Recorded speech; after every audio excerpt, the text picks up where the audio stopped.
WPC Steven Hanson's physical injuries are slowly healing. It's taken 5 weeks in hospital and months of regular physiotherapy to start to rebuild his horribly damaged hands. But he's not so sure he'll ever get over the emotional impact of that night. He was one of the first on the scene, directing people away from the burning escalator. I resigned myself, I was going to die, but I thought I was going to have a damn good go at trying to get out of here, you know. All the time I was tripping over people that were actually dying on the floor, burning on the floor. And one person I actually got hold of that I tripped over. I grabbed this person bodily and tried to grab the person out. And it was then that I noticed that my right hand had just melted. It was just, you could actually see the bone from where the skin had melted off the hand. And I just couldn't make a grip at all. There was no strength in the hand. And it was then that I thought, well, I'm going to die, so I'll just give it one of these last attempts of getting out.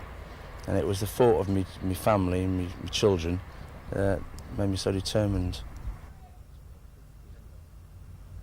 The physical aspect of it I can handle, but it does affect you mentally. You never forget anything like that when you see people die like that, and there's a great sense of guilt that you actually survived, and knowing that you left so many people, well, knowing that so many people died down there and you actually survived.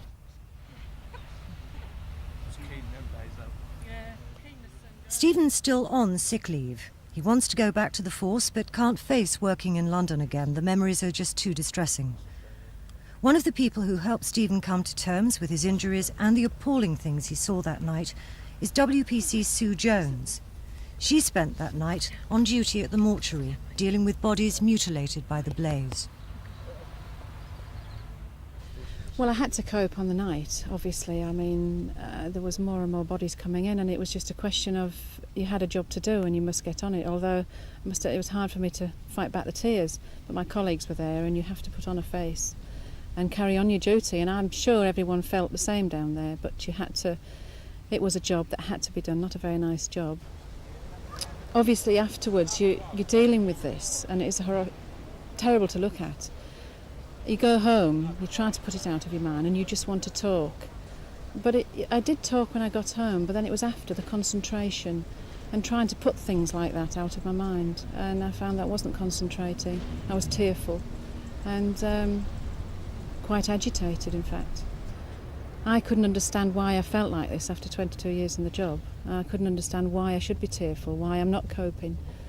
And it's a bit hard for me to accept that I was perhaps not concentrating, couldn't do the shopping, couldn't have a conversation. So the more talking I did, the better I felt that I could cope and carry on the duties. So if we could start with the events of the night of the fire. Do you usually work at King's Cross Station? No, I'm based at Liverpool Street Station, but often King's Cross comes within my remit. Sue is one of hundreds of survivors and bereaved who've been helped by the King's Cross support team set up on the night of the fire. They've been able to provide practical and moral support. Sometimes the most important thing they can do is listen. Through radio messages that were beginning to come concentrated on King's Cross. The group of people who were shocked used us probably mostly at the beginning because they felt they could talk, they could ring up and talk to someone. And I should just say how they felt. Sometimes they didn't give a name, and sometimes they got together with someone else. We were able to act as a link, and I think that's an important thing. The team has been able to act as a link between all the people that we've been in touch with to do with King's Cross, which wouldn't have happened otherwise. King's Cross had its heroes, people like Lawrence Newcomb, who died trying to save other people's lives. I like the handcuffs and the bell coming from. His family are devastated by his death, but not at all surprised that he'd give his life to try and help total strangers. Yeah, that's the one I like. Been on a picnic somewhere. Yeah.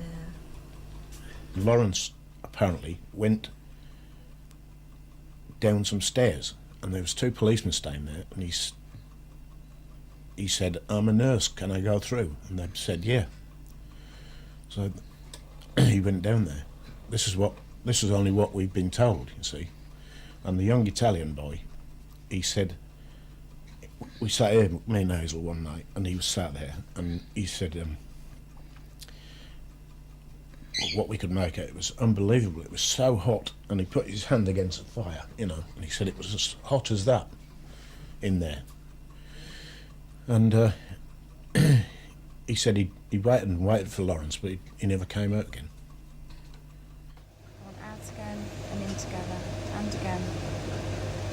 And then practice going like that, making the bridge with your hand. There's a feeling that's Pardon, it hurts? tendons going. What is snapping? Ron Lipsius is mourning the death of a friend in the King's Cross fire. He came close to losing his own life. His face was badly burned, his hands virtually destroyed. Even now, he has to have intensive physiotherapy every single day.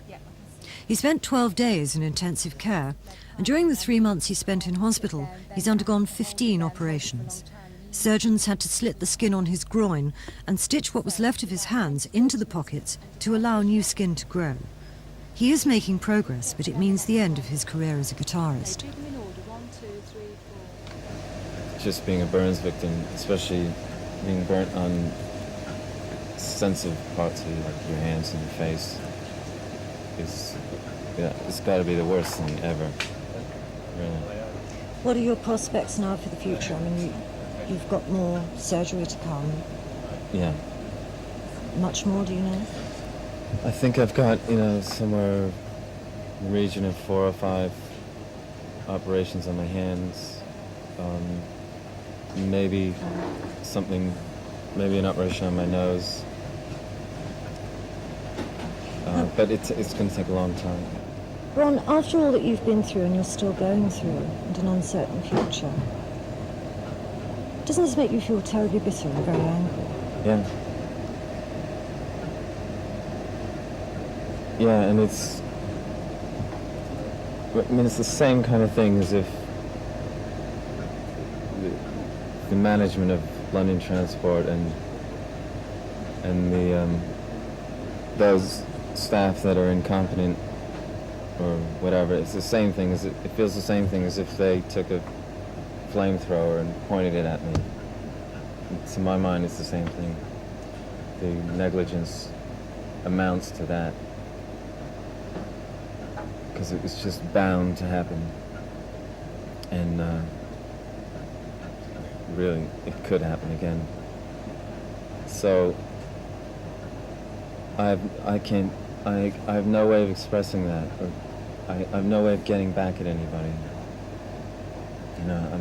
Obviously they're being sued or whatever, and there's going to be a claim for compensation, but that's going to take forever, and there's going to be no real feeling of